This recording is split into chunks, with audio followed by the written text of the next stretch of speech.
Gostaria de agradecer, então, a oportunidade de participar do World Connection. A ideia aqui é nós conversarmos sobre Lei Geral de Proteção de Dados e compartilhar com vocês aquilo que hoje é o ouro para as empresas, como também é o ouro para, inclusive, os nossos direitos, né, que são justamente os nossos dados que, porventura, possam ser utilizados sem a nossa anuência ou sem a nossa consciência prévia, mas também que a gente tenha a oportunidade aí de prevalecer naquilo que seja o nosso direito individual, né?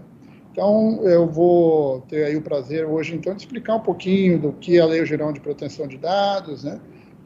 Quais são os aspectos de conceitos, os principais conceitos que cada um, como cidadão, pode utilizar, assim como também os impactos nas organizações e também como você poderia ou pode implementar LGPD aí dentro das empresas.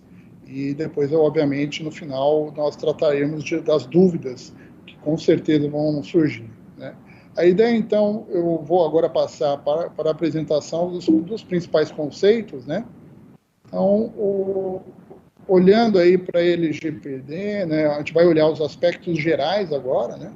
E colocar, então, na pauta os temas sobre direito à proteção de dados, né? Que seria a proteção de dados pessoais, né?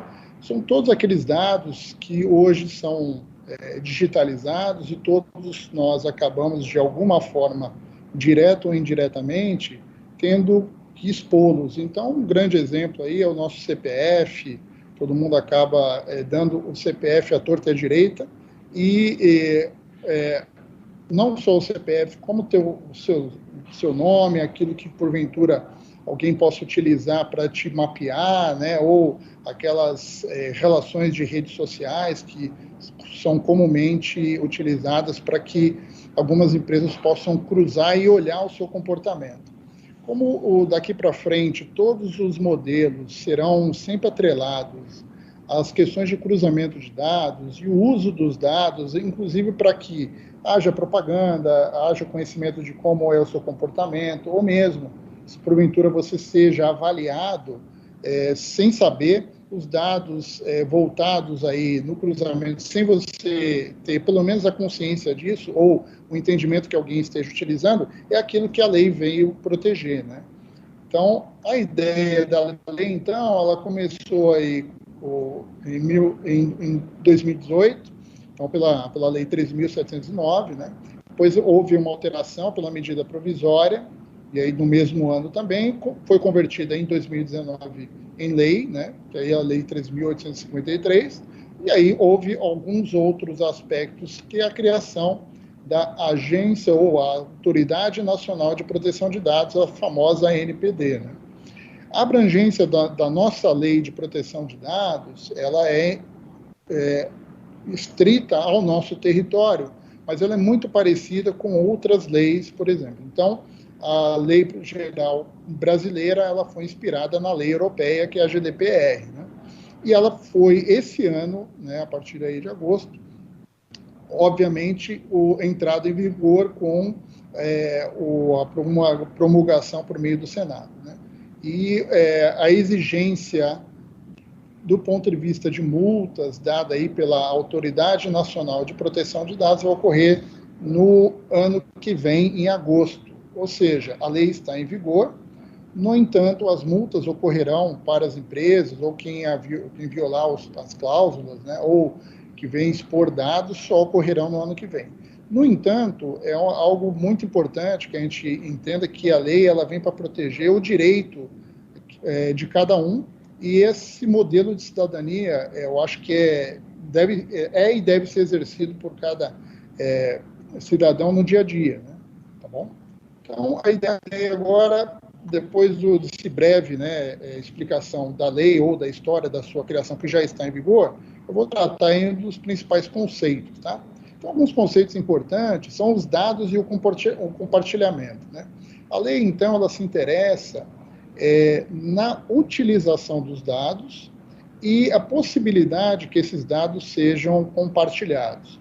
Então, imagine que você vá a um estabelecimento, por exemplo, uma farmácia, e aí o farmacêutico tem os seus dados, E esses dados são compartilhados, por exemplo, com os laboratórios, né, ou mesmo os planos de saúde. E por que os dados são, via de regra, entendidos como algo muito importante? Porque esses dados acabam sendo compartilhados ou vendidos de maneira que o próprio cidadão que utiliza, por exemplo, a compra de medicamentos, possa ser visto como algo que vai gerar futuramente, para um plano de saúde, no exemplo dado, esse cidadão vai ficar doente, ou o prêmio de risco dele vai se tornar muito maior, né? Então, uma forma de proteger o cidadão, isso também não é uma verdade, não é porque você toma remédio que você vai ficar doente, ou que você toma remédio por um determinado período que você tem um risco maior, mas os próprios algoritmos podem utilizar isso de maneira que aumente o seu prêmio de risco, ou seja, o prêmio de risco é o valor do plano de saúde, e aí esse plano de saúde, obviamente, não vai te avisar que utilizou os dados. Então, a lei vem necessariamente no tocante à utilização dos dados e o compartilhamento. E importante também que ela te dá essa posição de que você pode questionar o uso do dado, e a lei possibilita que você solicite que seja retirado os dados, excluídos os dados dos bancos de dados das empresas. E isso é algo muito interessante e um direito adquirido que nós temos hoje. E o outro conceito que a lei vem tratar são os dados sensíveis, que inclusive no artigo 5º, que eu vou explicar daqui a pouco, ele cita, são dados que possam gerar algum tipo de discriminação. Um dado de saúde, como eu acabei de citar, é um dado sensível. É um dado que alguém possa olhar, mesmo que você esteja curado de uma determinada enfermidade que seja bem grave, e alguém te discriminar e não te contratar. Então, é uma forma didática, principalmente no tocante à saúde, que as pessoas entendam que os dados sensíveis devem ser protegidos, né? A mesma coisa com outros dados que, porventura, sejam de comportamento, de compra, de atividade política ou qualquer outro interesse que venha gerar um impacto na vida da pessoa sem sequer ela saber, né? Os ambientes hoje são todos digitais, então o conceito do ambiente digital é que todos os serviços e todas as ações de compra e aquisição passam por sistemas digitais e, naturalmente, a exposição no meio digital dos seus dados pessoais, inclusive alguns sensíveis, ocorram naturalmente. Então, a lei vem olhar e tenta normatizar esses dados digitais, né? E olhando um pouquinho aí no artigo 5º, que é um dos artigos mais importantes, né? Então, ele cita aí o que é um dado pessoal sensível, né? Que trata-se, por exemplo, de origem racial ou étnica, né? Convicção religiosa, opinião política, filiação a sindicato ou organização de caráter religioso, filosófico ou político, dado aí referente de saúde ou vida sexual, gênero, né? Ou biométrico, quanto ao vinculado a uma pessoa natural, que somos nós, né? Então, é mais ou menos o resumo daquilo que eu havia citado sobre o dado sensível. E aí, dois outros conceitos importantes, aí do ponto de vista de quem recebe o dado, ou seja, das empresas que coletam os dados, são os conceitos de controlador e operador. Enquanto você, como pessoa natural física, passa os seus dados para uma entidade jurídica ou uma empresa, essa empresa, se ela recebe diretamente, né, ela então trata, ou seja, controla os dados para que esse tratamento, né, seja feito dentro das suas bases. Ou seja, o controlador é aquele que detém o dado, é aquele que é responsável. Então, do ponto de vista das empresas, o controlador, então, é aquele que gere o dado pessoal, né? E um exemplo muito clássico é toda empresa que possui funcionário é um controlador de dados no RH. Então, se você é um gestor de RH, ou um empresário, ou um diretor de uma empresa, ou um funcionário, onde se tem aí o papel do controlador do dado? No recursos humanos, porque ele tem lá a data de nascimento, quem é o pai, quem é a mãe, o tipo sanguíneo, o exame médico admissional, e assim por diante, né? Já o operador, né, O operador é uma pessoa natural ou jurídica que ela detém o direito privado ou público para o tratamento em nome do controlador. Então, a palavra-chave aí do operador é o terceiro. Então, se você é uma empresa que presta o serviço para uma outra empresa que, porventura, você recebe esse dado e trata ou, de alguma forma, entende o dado e sabe identificar nome, CPF, um dado de saúde que seja sensível, você é um operador. Então, o controlador, ele detém o dado primariamente, o operador, ele é um terceiro, mas também que acaba tratando os dados do controlador. Então, o controlador passa essa função a um terceiro. Então, alguns exemplos bem clássicos também, uma empresa que faça um call center, ela é uma operadora naturalmente, porque o dado é da empresa que contratou o call center e o operador é o call center. E o call center também está dentro da lei como um operador, então ele é responsabilizado também. Legal? Muito bom. Função do encarregado. Então, cada empresa terá, então, um encarregado responsável por uma função que vem olhar as reclamações dos titulares e prestar esclarecimentos. Então, é a pessoa dentro da empresa, nomeada pela empresa, que vem aí olhar as comunicações e as reclamações e ser aí o porta-voz da lei dentro das empresas. É importante salientar também que esse aspecto, né, do encarregado, ela vai ser utilizada em todas as empresas, diferente de outras leis que acabam até classificando, empresas menores não podem, outras maiores podem, né? No caso da legislação brasileira, todas as empresas terão aí que ter um encarregado nomeado que vai responder por isso, né? Então, conforme eu acabei de ler aí o primeiro parágrafo do artigo 41, né? Que aí, obviamente, ele vai ser esse tutor, né? E prestando, obviamente, os esclarecimentos e adotando as medidas, né? Ele também vai fazer a comunicação à Autoridade Nacional de Proteção de Dados quando houver qualquer tipo de problema ou quando houver qualquer tipo de problema relacionado a vazamento de dados pessoais ou algo que a autoridade precise entender e saber comunicar também. Então, houve algo sensível, houve um incidente que porventura venha a vazar, é ele que faz esse papel aí do intermédio com a autoridade, né? Ele também tem um papel muito importante de orientar, né, os empregados, e aí os contratados são os operadores, né?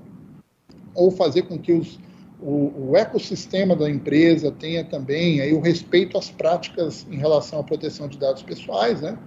E aí executar também as atribuições determinadas pela empresa e aí com as normas complementares, né? Então, isso é a forma geral e os principais conceitos hoje que a LGPD nos traz. Bom, partindo desse pressuposto, né, vamos então olhar as questões de riscos e oportunidades que nós temos, né?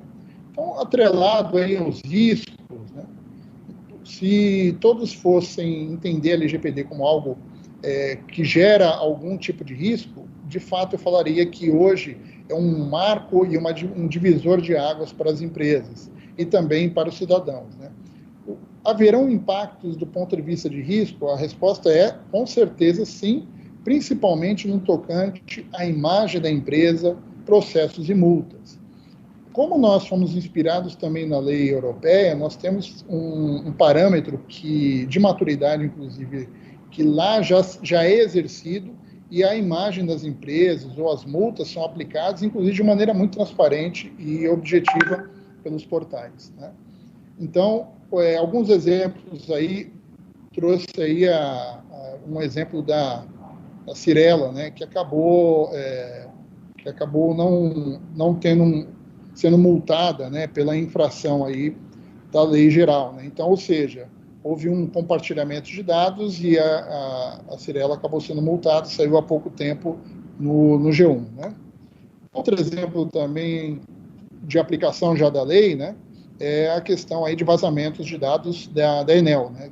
Por volta aí de 300 clientes, incluindo CPFs e dados bancários, acabaram sendo vazados para fora aí do âmbito da empresa, tá?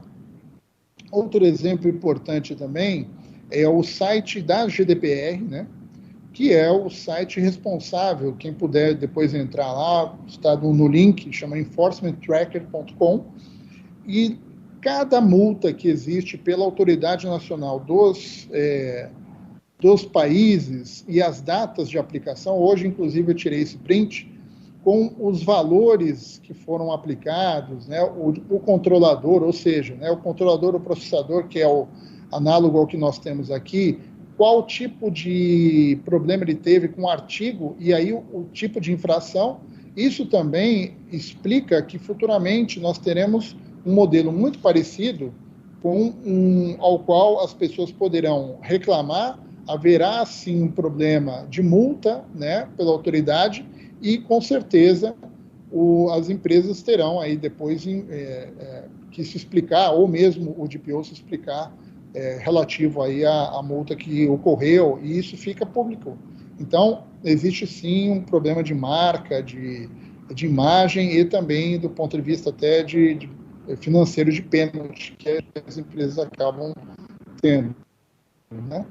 Vazamento, outro tema importante, que são os impactos, né, para as questões aí de dados, não é só atrelado às questões voltadas da empresa ter dentro de casa as melhores práticas para que não haja vazamento, né? Muitas já tiveram dados vazados e sequer hoje conseguem identificar o dado vazado, né? Então, o outro impacto que nós vamos ter sempre nas empresas é a possibilidade dessas planilhas ou dados pessoais que estão dentro das bases de dados das empresas irem para a internet, irem para a famosa dark web ou a internet que o pessoal utiliza e porventura se esconde, né, para crimes digitais, né? Um exemplo também de vazamento de dados é o seu e-mail. Quem puder visitar esse site aqui, né, que eu coloquei inclusive na apresentação, você tem condições de olhar. Então eu olhei o meu e-mail e perguntei para ele, já houve vazamento de dados, né, de algum site que eu visitei e que esse site acabou abrindo qual é a minha senha, os meus dados e tal. Justamente nesse caso aí, eu tive 2 acessos aí do MyHeritage, o GameSalad, que eu fiz são 2 cadastros que pessoalmente eu acabei fazendo, e aí eles foram vazados. Então, no caso do GameSalad, ocorreu em fevereiro de 2019, e aí no MyHeritage em outubro de 2017, ou seja, a senha que eu utilizei foi vazada também. E por que isso é importante? Para que vocês entendam que a Lei Geral de Dados está totalmente vinculada ao vazamento de dados. Porque se eu sei que houve um vazamento de dados de uma empresa, eu posso reclamar, e se houve algum tipo de impacto à minha vida, eu posso também entrar com processo, e esse processo ser atrelado, né, a um dano moral ou um dano que ocorreu na minha vida, tanto do ponto de vista civil como jurídico também. Então, é importante que as empresas tenham mecanismos de evitar vazamento de dados, como também controlar o vazamento de dados aí por meio de monitoramento da Dark Web, né? Outros temas também que são aí oportunidades, quando se fala hoje de conceitos de controle de dados ou atrelado aos modelos para que você proteja dados, as empresas então terão obrigatoriedade de criar ou ter mais maturidade voltada para a proteção de dados, né? E isso está atrelado às ferramentas de segurança. Então, alguns exemplos aí de oportunidades que as empresas terão fazendo com que elas adotem ferramentas que diminuem o risco de vazamento de dados e também diminuem o risco, por exemplo, de proteção contra um ransomware da vida. Então, quem não sabe o que é um ransomware, são aqueles vírus ou malwares que geram o sequestro de dados. E por que isso tem a ver com a Lei Geral de Proteção de Dados? Se o dado do seu cliente ele é crítico e ele é sensível, e você o protege, ou deveria proteger, né? e ele acaba sendo exposto a um vírus que sequestra o dado da sua empresa e o dado do seu cliente e ainda te pede resgate. Então, é algo muito crítico e muito precário, que óbvio que todas as empresas vão ter que tomar as medidas agora, e não tem muito aquela questão de, isso não vai acontecer comigo, porque naturalmente hoje as empresas estão cada vez mais suscetíveis a esse tipo de problema, né? Tá?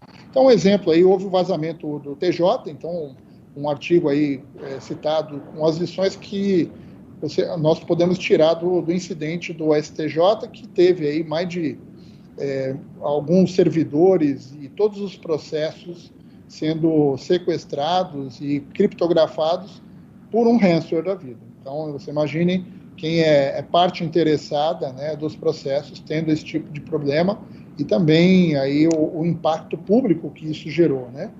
Então, isso tem a ver com dado sensível também. Então, é uma mistura de lei com aspectos de segurança. Então, o ideal aqui, que eu creio que seja a oportunidade de eu expor esses tipos de risco, é justamente para que cada um se conscientize de que a lei ela não veio apenas para proteger, mas para também apoiar os aspectos de maturidade de segurança da informação e também o tal do compliance interno das empresas.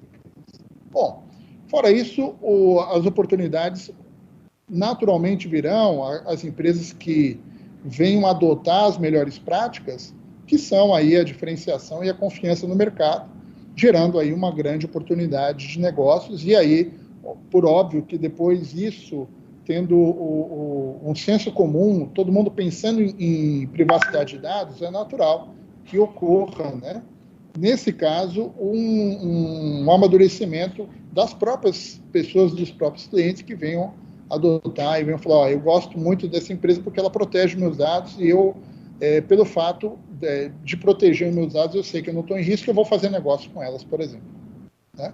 E aí, melhoria dos níveis de maturidade e governança. Então, as empresas também e os órgãos governamentais terão essa oportunidade também. Bom, as obrigações de cada empresa dentro aí da Lei Geral de Proteção de Dados é manter um encarregado, então isso é uma obrigação, ter um relatório de impacto. Então, o que é um relatório de impacto? Quando existe alguma ação dentro da empresa e essa ação dentro da empresa não venha adotar as melhores práticas ou que essa já nasça olhando para as privacidades de dados, então você terá aí o relatório de impacto, que geralmente o DPO faz isso, ou o encarregado, né? O DPO é a sigla para Data Protection Officer, que é o encarregado da LGPD.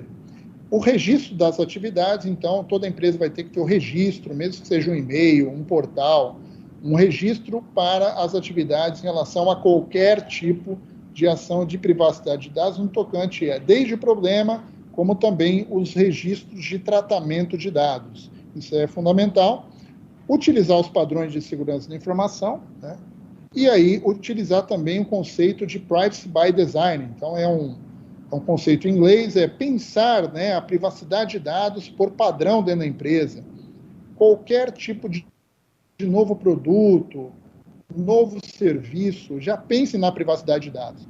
Eu vou, então, ter que montar um site para vender algo, por exemplo. E aí vai existir a obrigatoriedade da condução do site que venha ter o login, a senha, né, o cartão. E como que isso é pensado para proteger o dado? Então, isso já nasce por padrão nas empresas. Se eu for fazer uma campanha de marketing, idem. Se o marketing for à rua olhar os aspectos de comportamento para lançamento de um produto, ela tem que pensar também na privacidade de dados, para não coletar informações a mais e que esses dados sejam também sigilosos, depois da pesquisa também sejam excluídos. E a notificação de incidentes para a Autoridade Nacional de Proteção de Dados, feito pelo encarregado, e essa notificação de incidentes é mais ou menos análoga ao que ocorre hoje nos recalls, né, mundo afora aí de produtos. Os recalls de automóvel e tal, então as empresas vão acabar colocando isso também como uma notificação indicando, houve um vazamento de dados e os seus dados foram expostos e tal. Como que eu poderia, então, criar um projeto? Então, olhando o timeline, desde o tempo de vida de um projeto, que começou agora, LGPD, com a criação da NPD e NPD em 2021, com as multas e a operação, as empresas vão ter que se adequar o quanto antes. Então, coloquei mais ou menos aí algum modelo que nós chamamos na empresa, na Signer hoje, que é o modelo de fast tracking, ou o modelo rápido de adoção.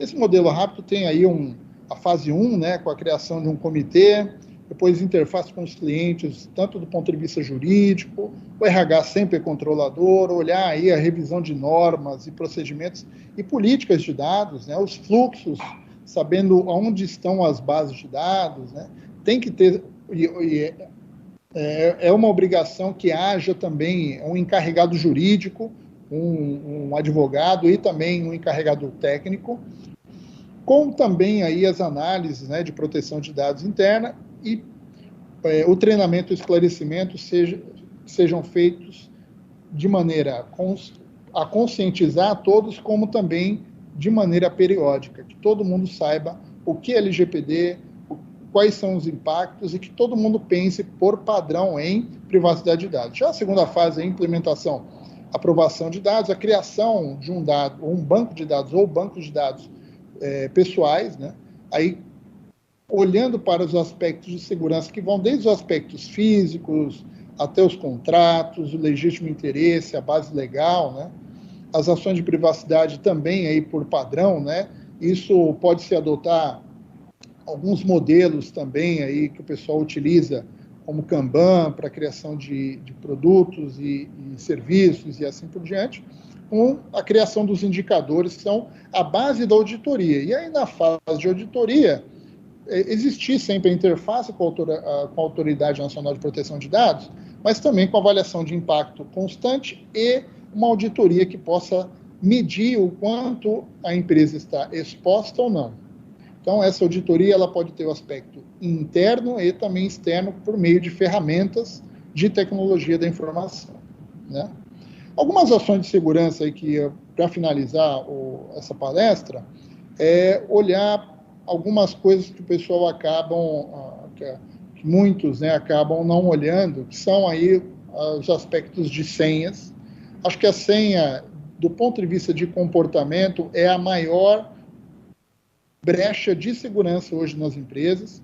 Se vocês perguntarem aí para quem trabalha com tecnologia dentro da empresa que vocês estão envoltas hoje, perguntem onde eles guardam as senhas. A maioria vai guardar ou no Excel, pouca gente usa o tal do cofre de senha, ou senhas complexas, ou a maioria compartilha senha, Então, muitos acabam compartilhando senha com os colegas de trabalho, ou mesmo entre eles, e a senha é uma porta aberta, com certeza, para ransomwares, por exemplo, como também para vazamento de dados e engenharia social.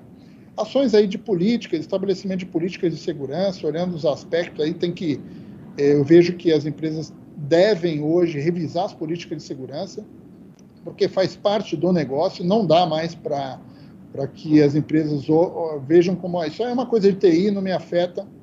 Os negócios hoje são digitais, são interconectados, os ambientes hoje digitais são complexos, com o advento de nuvem e assim vai, Outro conceito que eu gostaria de ressaltar que vale a pena, e a informação de opinião, é o chamado Zero Trust.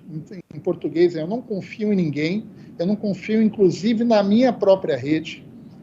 Algumas tecnologias utilizam esse conceito e eles controlam todos os aspectos de rede hoje, todos, Então, os aspectos no seguinte sentido, os aspectos internos e externos, e criam possibilidade de avaliação de quem está conectando, os logs de quem conecta e também as ações para prevenção, ou seja, restrição de acesso.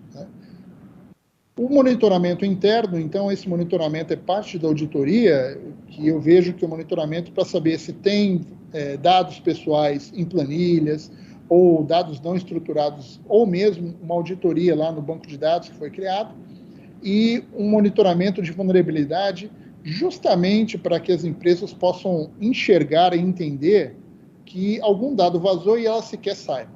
E isso é um aspecto de risco, porque não adianta você ir e falar, ó, eu faço a minha auditoria, eu tenho todos os meus controles aqui, mas algum dado vazou e você não sabe de onde foi. Mas ele está lá na Dark Web, está no sistema oculto da web. Logo, você e as empresas devem ou deveriam ter um monitoramento assim. E aí as ações básicas, que muita gente fala, pô, faça o básico, que é ter backup, olhar as restaurações, né, tem antivírus, utilizar softwares legalizados, não usar cracker. O pessoal usa cracker aí para piratear Windows, piratear Office. Então, isso também são ações que geram aí portas de entradas para vazamento de dados, que é aí por meio de vírus, malwares e assim por diante, ou mesmo rootkits e assim vai. Muito bem. E a ideia agora é tratar aí das dúvidas, né? Eu dei uma explanação geral, em suma aí a gente tratou dos conceitos, o que é a lei, né?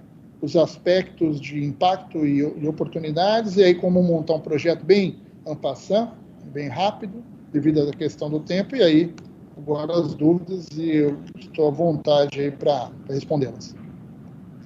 Acho que alguém comentou também que o meu áudio estava meio baixo, não sei se, peço perdão se eu não consegui, infelizmente, aí, colocar o áudio que todo mundo conseguiu ouvir plenamente. Mas estou à disposição aí para responder as perguntas. Você consegue me ouvir? Consigo. Se você puder parar de compartilhar a tela um pouquinho para a gente voltar a câmera, eu vou ler para você aqui uma pergunta que deixaram aqui no comentário. O Antônio Júnior, ele está perguntando como que ele faz aquela pesquisa no site. Se você puder depois compartilhar o link, então, com a gente coloca aqui no chat do YouTube com o pessoal. Perfeito. Eu coloco, sim, já coloco no chat os links já para os dois links, né? Um para pesquisa, que é o link com a GDPR, que são as multas, né? Assim como também aquele que você pesquisa os seus dados, tá? O seu e-mail se já vazou. O José Júnior está comentando aqui que o Serasa Premium também noticia quais canais os seus dados foram vazados ou disponibilizados. Então, não só o Serasa, hoje a maioria das plataformas, por exemplo, o Google mesmo, se você tem uma conta no Google e você entra na parte administrativa do Google, ele mostra que existem senhas que foram vazadas também. Então, isso é algo interessante para quem usa o Google, né, que a maioria tem a possibilidade hoje de consultar e também alterar a senha. Bacana. A Cristiane Ribeiro, ela pergunta assim, empresas do ramo imobiliário que utilizam de dados para negativar, notificar e até publicar edital em jornais de circulação com dados dos clientes inadimplentes, quais cuidados deverão ser tomados? Então, o que eu sugiro nos aspectos de divulgação primeiro que haja uma ação junto com um projeto de minimização de dados.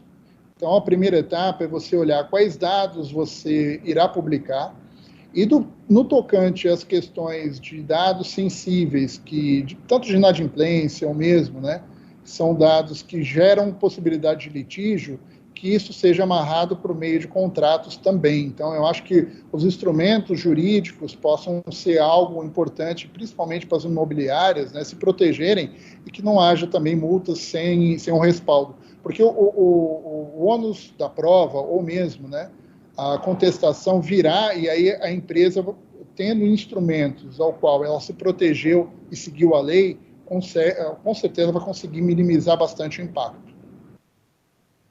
Bacana. A Irene Vieira, ela pergunta assim, quais as medidas mais seguras que a pessoa física deve adotar com relação às senhas?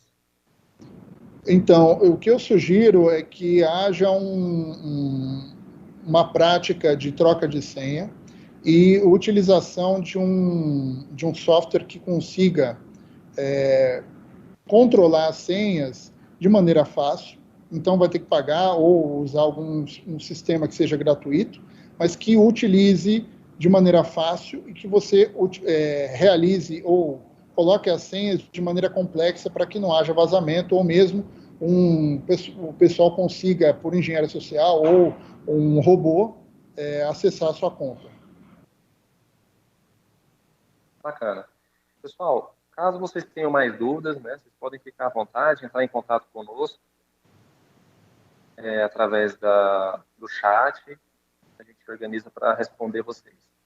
Andrei, mais uma vez, obrigado aí pela participação, pelo compartilhamento das informações. Acredito que é de grande valia para todos aí se antenarem a LGPD. Nós, do lado de cá, enquanto Global Tech, estamos também nos preparando para atender os clientes, tanto em relação a software quanto em relação a parcerias como essa, para poder levar informação e soluções para os clientes. Então, obrigado. Parabéns pela apresentação. Obrigado aí a todos, um abraço. Um abraço.